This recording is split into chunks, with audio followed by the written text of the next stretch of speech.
Chapter 310, National Atmospheric Pollution Council. Sir Dares Shaw, Mr. Hibbert Hall, who are they? I don't know them at all. Acting as though he had no doubts, Klein said half-jokingly, "Let's hope that they can bring blue skies and sunshine to Backland."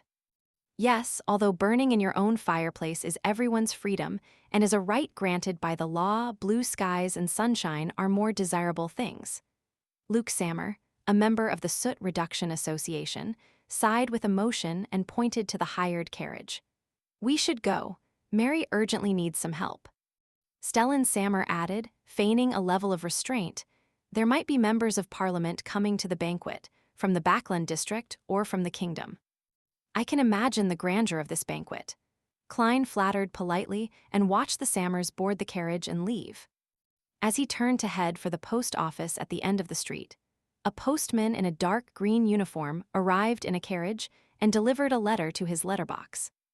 "A letter for me." Klein pulled out a bunch of keys and casually chose the one that was simple and had a brass color. "Catcha." The master key easily opened the letterbox.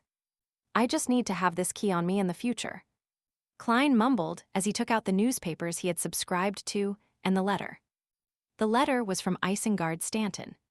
He had also looked through the old and unresolved serial murders yesterday and had picked out the most suspicious ones. And after obtaining a preliminary confirmation from the police department about the present circumstances of the suspects, he had written to Klein, Kaslana, and the other private detectives that were interested in this angle to share his findings. It included the two cases that Klein had focused on. Great detective minds think alike. The letter I wrote just now was for nothing. Klein joked before returning to the living room. According to Isengard, the random murder cases of people who returned late had resulted in a large number of suspects, but the suspect had never been narrowed down. After so many years, it was very difficult, almost hopeless, to try to find a new clue. One of the four suspects in the other case was a teenager whose mother was also a victim, a prostitute and single mother who had him as her only child. He had been abused by his mother, had been the police's first suspect, but less than half a year after that case, he had been seriously injured in a gang firefight in East Borough and died in a surgical room at a charity hospital. His body was cremated, with people bearing witness, before being buried in the cemetery. As such, it was impossible for him to be connected to the current serial killer. If he hadn't been cremated, I definitely would have dug up the grave to verify it. Klein, who had once come back from the dead, seriously considered the possibility of the other party coming back from the dead. Of the remaining three suspects, one had moved several times in the past few years. The police had lost track of his situation and needed more time to find him. One had gone through bankruptcy and moved to East Borough from North Borough, while the other was still running a grocery store on the same street. Klein took out a fresh sheet of paper, described the situation, and then asked the recipient to observe the two suspects with specific addresses in secret. He emphasized, "The killers of serial murders are all cruel, brutal, and very aggressive. Please be careful not to get too close to them. Act as if you're just an ordinary neighbor observing them.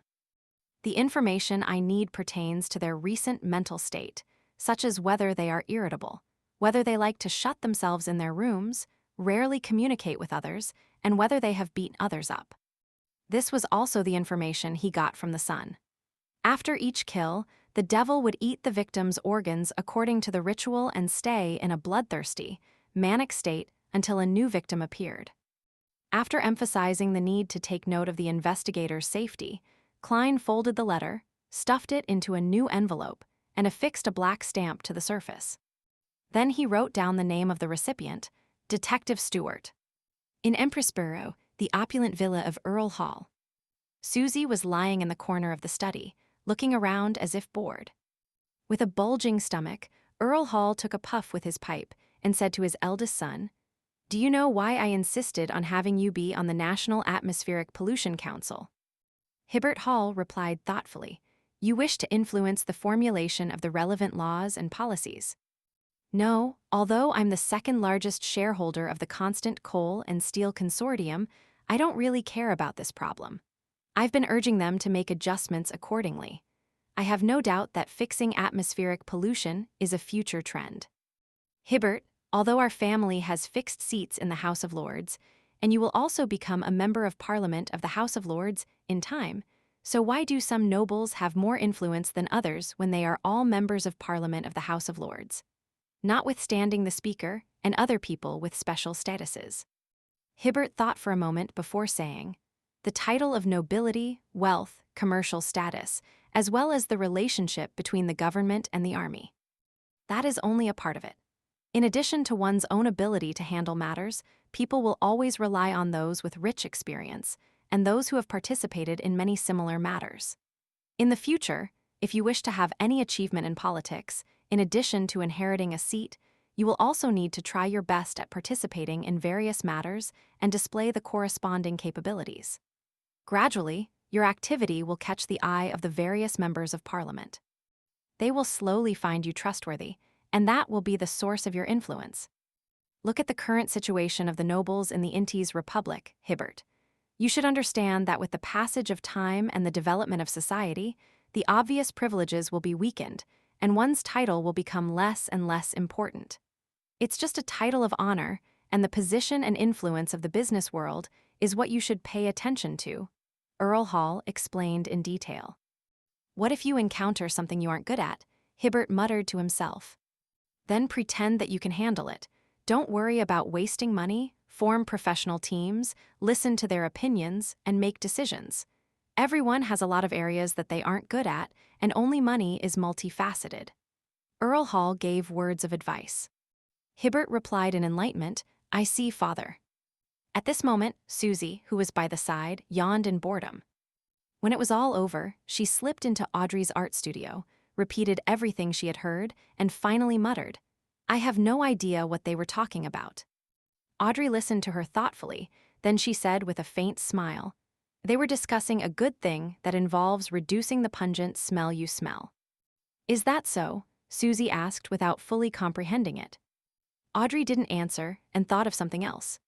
She had intended to quietly draw attention to the bad conditions of East Borough, the factory area, and the dock area. But in the last two social gatherings, she had found herself unable to find an opportunity. Those nobles, those members of Parliament, and senior civil servants would never even talk about such matters. There was no way to steer them towards that topic even if she wanted to. On Monday afternoon, Klein returned to 15 Minsk Street from the Kellogg Club. As Stuart had yet to provide any results from his preliminary investigation, and since he was temporarily unable to find a suitable candidate to become an apothecary, Klein had nothing to do yesterday and today. Therefore, he simply went to the Kellogg Club to practice his shooting, read, and get some free food. In the process, he got to know many other members of the club. This is the lifeblood for future business opportunities. Klein sighed with emotion, took 4 steps counterclockwise, and went above the gray fog. He went about his preparations, step by step, first conjuring the fake world, familiarizing himself with the control of the all-black eye, and then sent a message to the sun that the tarot gathering was about to begin. After all of this was done, Klein waited for 3 o'clock to arrive. Then, he reached out to touch the corresponding crimson stars and established a firm connection. The magician had her own illusory star as well. Under the pretext of concentrating on her writing, For's wall sent Zio away, and for a moment she was dazzled by the sudden rush of gray fog. In the blink of an eye, she found herself above the mysterious and serene gray fog. She was inside a majestic palace, and in front of her was an ancient, mottled bronze table. Surrounding the table were one blurry figure after another. One figure after another, one figure after another. Are these the gathering members Mr. Fool spoke of? Fors felt that the members of this secret gathering were all very, very powerful Beyonders. Except for me, she thought without confidence and full of fear. However, looking at it from another perspective, since I can join this gathering as a Sequence 9, the other members might not necessarily be very strong. The requirement for this gathering is obviously not about strength, but for some other reason, a member must manage to establish a connection with Mr. Fool. Fors quickly rejected her first judgment and relaxed a little. At the same time, Audrey also discovered that there was a new person at today's gathering. It's a woman. Is it Zia or Fours? Has she passed the examination, or is it someone else? Audrey nearly forgot to greet Mr. Fool in her bid to take a closer look at the features of the new member.